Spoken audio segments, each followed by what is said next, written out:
Bugun sizlarga bolaga qo'shimcha ovqat berish asosiy qoidalari haqida Farm Standart klinikasi pediatri Dr. Nozimaxon shu haqida ma'lumot berib o'taman. Birinchisi, bola sog'lom bo'lishi kerak va uning individual xususiyatlaridan kelib chiqib 4 oydan katta bo'lgan bolalarga qo'shimcha ovqat boshlanadi. Eng asosiysi, bola kasallik va profilaktik emlash davrida bo'lmasligi kerak. Ikkinchidan, bolaning ratsioniga kiritilayotgan har bir meva yoki sabzavot 1-2 qoshiqdan boshlanib 5-7 kun mobaynida kerakli miqdorga yetkazib boriladi. Uchinchidan, har bir berilayotgan meva yoki sabzavot yoki kasha gomogen holatda bo'lishi kerak.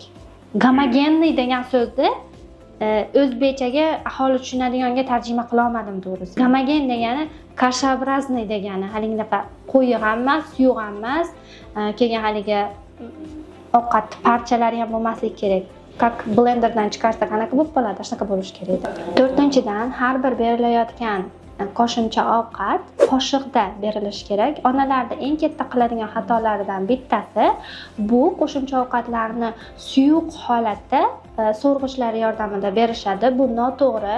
Bolani yutishni, chaynashni o'rganish uchun qoshiqda berish juda ham muhim ahamiyatga ega. Bola ratsioniga kiritilayotgan yangi meva yoki sabzavot kunning birinchi yarmida berilishi maqsadga muvofiq bo'ladi. Chunki keyinchalik kunning ikkinchi yarmida ushbu mahsulotning hazm bo'lishini ona bemalol kuzata oladi. Agar bu ma'lumotlar sizga foydali bo'lgan bo'lsa, bu ma'lumotlarni kichik farzandli onalarga yuborib qo'ying va sahifamizga obuna bo'ling.